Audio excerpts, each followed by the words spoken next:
In the golden glow of studio lights, legends are made. But sometimes, in the shadows behind the spotlight, heroes fall without applause. In 1968, on the bustling backlot of a major Hollywood studio in Los Angeles, cameras were rolling on a high-energy action sequence starring Dean Martin. The film was another sleek spy adventure, sharp suits, fast cars, and just enough danger to make audiences lean forward in their seats. The audience would never know the name of the man who made that danger look real. His name was Tom Callahan. Tom wasn't famous. He wasn't on the poster. He didn't get interviewed on talk shows. But if you look closely at the most thrilling scenes in half the action films of that decade, you'd see his work leaping from balconies, crashing through glass, rolling across asphalt as if bones were made of rubber. Tom was a stuntman. And he loved it. The man behind the fall. Tom Callahan had come to Hollywood at 23 with 2 suitcases and a boxing trophy. He had grown up in a steel town outside Pittsburgh, where men measured strength by calluses and silence. His father worked the mills. His mother kept the house running with quiet devotion.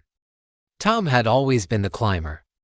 Trees, rooftops, train cars, if it stood tall, he was already halfway up. By 16 he was boxing amateur bouts. By 19 he was working construction. By 21 he was watching westerns in a small-town theater and realizing something. The cowboys weren't doing all their own riding. Someone else was taking those falls. Someone else was getting dragged behind horses. Someone else was hitting the ground first. And that someone was smiling afterward. Tom wanted that life. Not for fame. For the challenge. For the brotherhood. For the pride of walking away from something that looked impossible. By 35, he was one of the most respected stuntmen on the West Coast. Directors trusted him. Actors trusted him. Even insurance coordinators who trusted no one trusted him. And that's how he ended up doubling for a car jump sequence in Dean Martin's latest film. A set full of laughter, the production was lively. Dean Martin had a reputation for easy charm. Between takes, he joked with crew members. He remembered first names. He shared stories that had the lighting technicians laughing so hard they nearly dropped cables. Tom liked that about him. Some stars never looked past the camera lens. But Dean looked people in the eye. On the 3rd week of filming, the director planned a complex stunt, a black convertible speeding down a narrow alley, hitting a hidden ramp, clearing a stack of wooden crates, and landing hard before swerving out of frame. Simple on paper. Brutal in execution. Tom had done jumps before. But this alley was tight. The landing zone narrower than usual. One miscalculation, too much speed, too little, and the car would clip the brick wall on the right side. They rehearsed without the jump. They measured distances twice. They checked the ramp angle. Tom walked the alley alone before lunch, counting steps. 30 for strides from ramp to crates. He ran his fingers along the brick wall, rough and forgiving, but manageable. He had done worse. The last rehearsal at 3:40 p.m., the crew reset for the take. The assistant director called out instructions. The stunt coordinator gave Tom a final nod. Dean approached him before climbing into his own mark for a close-up shot that would be edited into the sequence. "You sure about this one?" Dean asked casually, adjusting his cuff. Tom grinned. "If I wasn't, I wouldn't be here." Dean laughed softly. "Make it pretty." Tom slid into the convertible. Helmet hidden beneath a wig styled to match Dean's hair. Wardrobe tailored to replicate the star's frame. The engine roared. Cameras rolled. The car sped forward. 40 miles per hour. 50. The ramp came fast. The car lifted. For one breathless second, everything was perfect. Then the rear axle clipped the corner of the crates. It shifted the vehicle midair just slightly. Just enough. When the car landed, the right front tire struck the brick wall. The impact snapped the steering column. The convertible flipped out once, twice. Metal screamed against pavement. And then, a silence. The stillness after applause. Crew members ran toward the wreckage. The stunt coordinator reached the driver's side first. Smoke curled from the hood. The windshield was shattered. The roof crushed inward. They pulled Tom free. He was unconscious, barely breathing. Paramedics arrived within minutes, but those minutes felt endless. Dean stood frozen near the monitor, jacket still crisp, expression drained of color. No one joked anymore. No one moved unless they had to. Tom was rushed to the hospital. At 6:12 p.m., he was pronounced dead. A widow waiting at home across town, Mary Callahan was setting the dinner table. She had married Tom 12 years earlier in a small church with chipped white paint and a choir that sang off-key but with enthusiasm. Mary had never loved the stunts. She loved the man. She loved how he read bedtime stories in dramatic voices. How he fixed leaky faucets without complaint. How he left small notes in her purse before big filming days. She had one of those notes that afternoon. Back by 7. Save me a dance in the kitchen. At 6:45 p.m., the knock came at the door. 2 men stood outside. One from the studio. One from the guild. Mary knew before they spoke, the offer. Funerals in Hollywood are strange things. There are flowers from people who barely knew you. There are speeches from executives who can't pronounce your name correctly. There are promises made in hushed tones beside polished coffins. Tom's funeral was modest but heartfelt. Stunt performers came in worn leather jackets. A few actors attended quietly. Dean sent a wreath of white lilies with a simple card. For a brave man, Mary appreciated that. But 3 days later, she was called into the studio office. A long mahogany table. 2 executives. 1 envelope. They explained the situation in careful corporate language. The stunt had been approved. Safety protocols followed. Insurance would cover a portion. The final settlement offer was placed in front of her. It was barely enough to cover a year's mortgage. Tom had given his life performing a sequence that would make millions at the box office. And the studio's offer felt like spare change. Mary sat still, hands folded. Is this all? She asked quietly. One executive cleared his throat. It's standard, standard. The word echoed in her ears. A conversation in the dark. That evening, long after the children were asleep, Mary sat alone at the kitchen table. Bills were stacked beside her. The envelope lay open. She wasn't angry, not yet. She was hurt. Tom had given everything to that set. Everything. And the machine that kept rolling after him barely paused. What Mary didn't know was that across town, someone else had just learned about the offer. And he was not amused. The star who heard when word reached Dean Martin about the studio's settlement proposal, it wasn't delivered formally. It came through a group who had attended the meeting and couldn't shake the feeling that something wasn't right. Dean listened without interrupting. He poured a drink. He didn't touch it. How much? He asked. The number was repeated. Dean leaned back slowly. For once, he didn't smile. That's not right, he said quietly. Hollywood had rules. Contracts, budgets, insurance caps. But it also had something else. Influence. And Dean Martin had plenty of it. A line in the sand the next morning, filming was scheduled to resume. Crew members arrived unsure of the mood. The convertible wreck had been cleared away. Fresh crates stacked in its place. The show must go on. Except this time, it didn't. Dean stayed in his trailer. He refused wardrobe. Refused makeup. Refused to step onto the set. When the producer knocked, Dean opened the door only halfway. I'm not shooting today, he said calmly. We're already behind schedule, the producer protested. Dean's eyes were steady. "Then you better fix what you broke," the producer frowned. The accident was tragic, but Dean cut him off. "I'm not talking about the accident." Silence hung heavy between them. "You pay his wife what she deserves," Dean continued, voice firm but controlled. "Or you find another leading man." It wasn't a threat shouted in anger. It was worse. It was quiet. And final.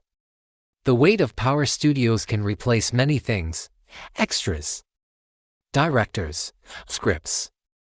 But replacing a bankable star mid-production, that costs millions.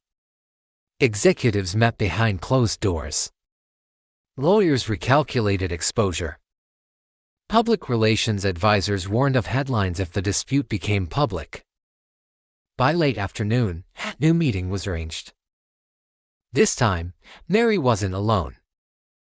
Dean insisted on attending. When she walked into the boardroom and saw him rise from his chair, she was startled. "You didn't have to," she began. "Yes," he said gently. "I did." The turning point: the revised offer was significantly higher.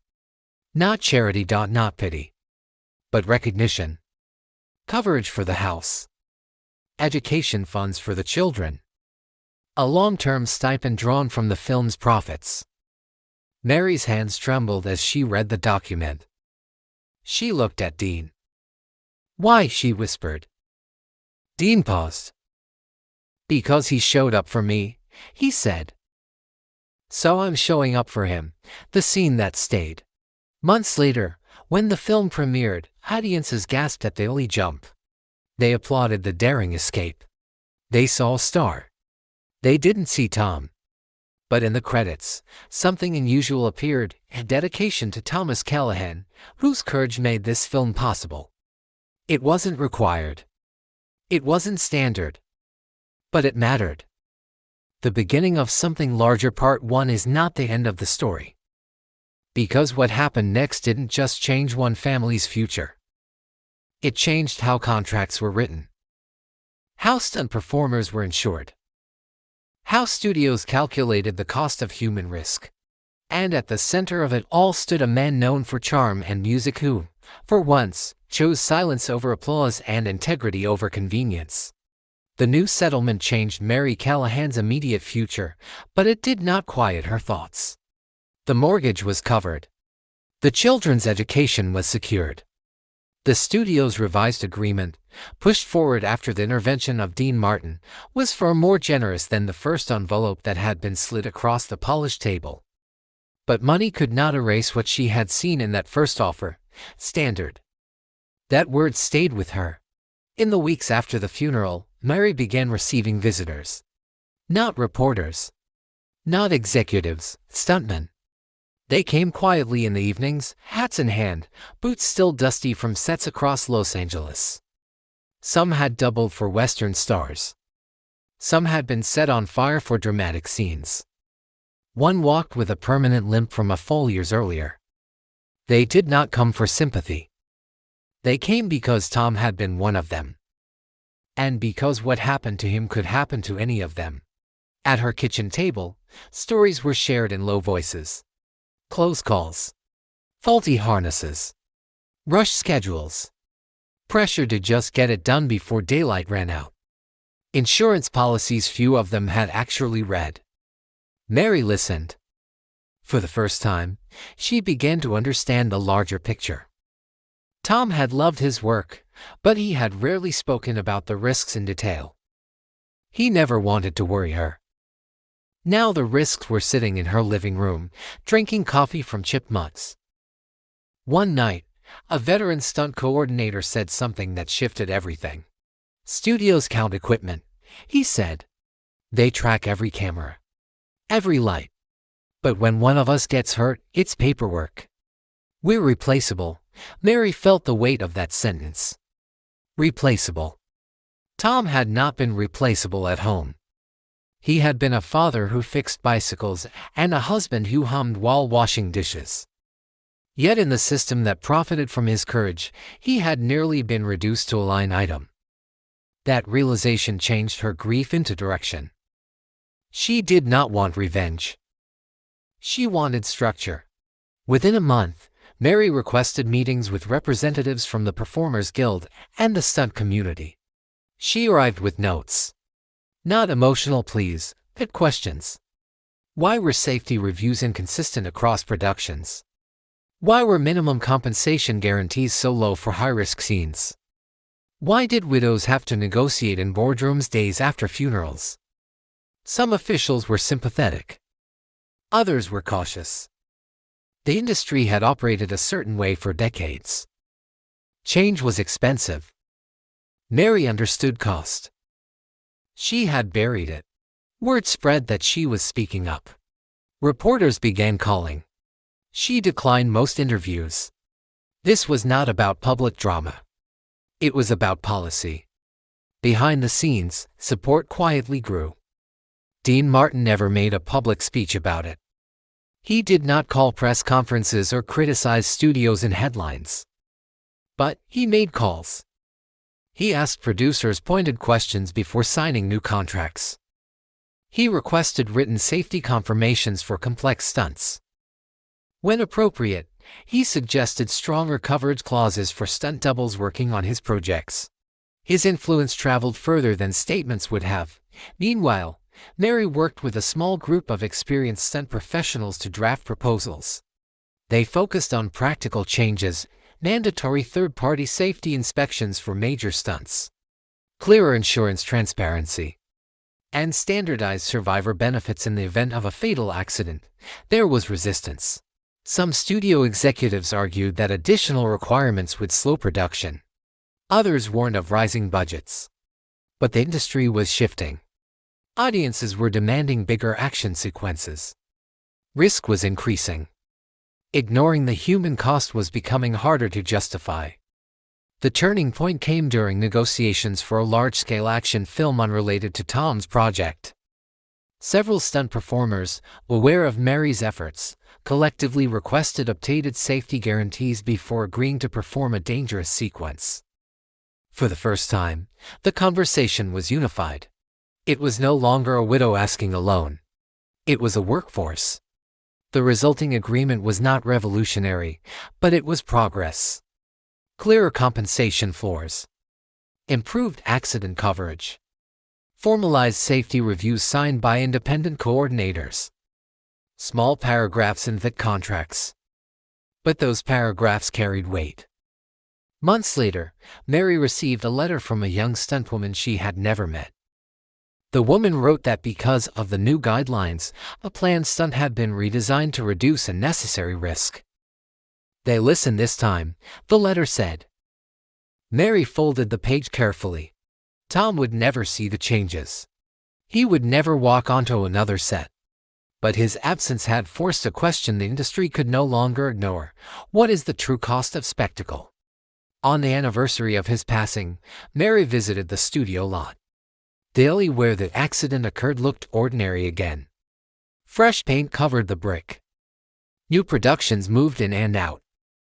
She stood quietly, not in anger, but in reflection. A crew member recognized her and nodded respectfully. In the years that followed, Tom Callahan's name became known within stunt circles. Not as a cautionary tale, but as a turning point. Safety meetings referenced post-Callahan clauses. Coordinators spoke more openly about risk management. Insurance transparency improved, slowly but steadily. The public never saw the meetings or the paperwork. They saw polished films and seamless action. But behind those scenes, something had shifted. Not because of outrage. Because of resolve. Mary did not set out to lead a movement. She set out to ask why her husband's life had been valued so lightly in a ledger. The answer she helped shape ensured that future families would not sit at kitchen tables facing the same question alone. And in quiet ways, the star who once stood under bright lights had helped illuminate the shadows where real courage worked without applause. Tom had taken the fall. But his legacy stood tall. By the second year after Tom Callahan's death, the film that had taken his life was no longer in theaters. It had finished its run, collected its profits, and moved into television syndication. For most audiences, it became just another late-night rerun. For Mary, it was something else. She had not watched it when it premiered. She could not. The sound of screeching tires in a commercial was enough to tighten her chest. But one evening, after the children were asleep, she finally sat down in the living room and let the broadcast play. There it was. The alley, the ramp, the jump. The moment that lasted less than 3 seconds on screen. The camera cut away before the landing. The editing was seamless. To the viewer, the hero simply sped off into the next scene. No crash. No ambulance. No hospital corridor. Just applause and music. Mary did not cry. She studied it carefully, almost clinically. That was Tom's work. His precision. His timing. His courage. When the credits rolled, his name appeared in a simple dedication. It was small. But it was there. Behind the scenes, however, conversations were still unfolding. The contractual updates that had begun after Mary's meetings were spreading across productions, but not without friction. Some studios adopted the new standards quickly. Others complied only when pressured. One afternoon, Mary received a call from a stunt coordinator she knew well. A major action sequence on a different film had been paused. The producers were resisting an independent safety inspection that the new agreements encouraged. "They're saying it's unnecessary," he told her. "We're pushing back." Mary understood what that meant. Every day a set pause cost thousands of dollars. Pressure would build. Compromises would be suggested. She did not storm into offices. She did not threaten. Instead, she wrote a formal letter outlining the precedent already set on previous productions. She attached copies of clauses adopted after Tom's accident. She referenced guild support. It was calm. Documented. Firm. Within a week, the inspection was approved. That quiet persistence became her strength. She was not driven by anger anymore. She was driven by memory. Meanwhile, Dean Martin continued his own steady influence. He had moved on to other projects, balancing music performances with film roles. In interviews, he rarely spoke about industry disputes. He preferred humor, light stories, and songs. But in contract negotiations, he had developed a new line that agents began to expect. If there's a major stunt, he would say, "I want to see the safety plan." He was not a technician. He did not pretend to be. But he had seen what could happen when plans were rushed or minimized. His request signaled something powerful. Safety was not a backstage detail. It was part of the production's integrity. Other actors noticed. Some followed his example. Not loudly. Simply by asking questions. In Hollywood, influence often travels in whispers. 3 years after the accident, a formal recognition event was organized by members of the stunt community. It was not televised. It was not sponsored by studios. It was held in a modest banquet hall near Burbank. Mary was invited as a guest of honor. Photographs of stunt performers lined the walls. Black and white images of men and women mid-fall, mid-leap, mid-explosion. Faces rarely known to the public. When Mary stepped to the podium, the room grew still. She did not speak about blame. She spoke about value. "My husband loved his work," she said. "He never asked for applause. But he deserved acknowledgement. So does every person in this room." She paused, steady. Risk should never mean invisibility. The applause that followed was not loud in the Hollywood sense. It was sincere. Later that evening, a young stuntman approached her. He had just started in the industry. He told her that before accepting his first major job, he had carefully reviewed the safety documentation. "I wouldn't have done that a few years ago," he admitted. "Now it's normal." The word felt different this time. Mary drove home that night reflecting on how language shapes reality. Once, standard had meant minimal support and quiet acceptance. Now, New standards were being written. Tom's name had become part of industry conversation, not as gossip, but as a reminder. And perhaps that was the deepest shift of all. The credit no one could cut was not the line at the end of a film.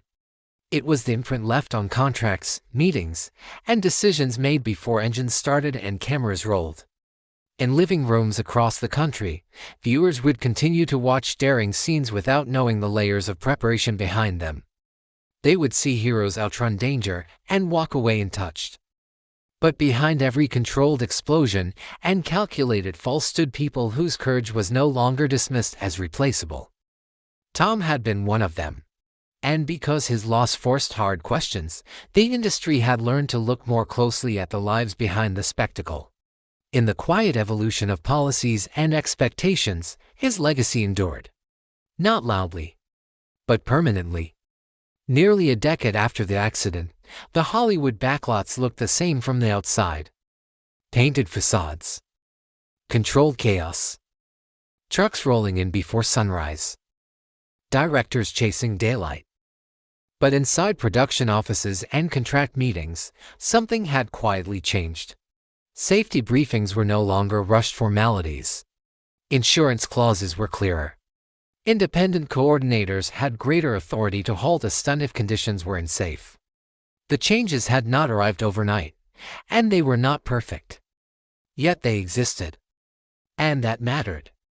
Mary Callahan had stepped back from active advocacy by then. Her children were older. Life had found a new rhythm.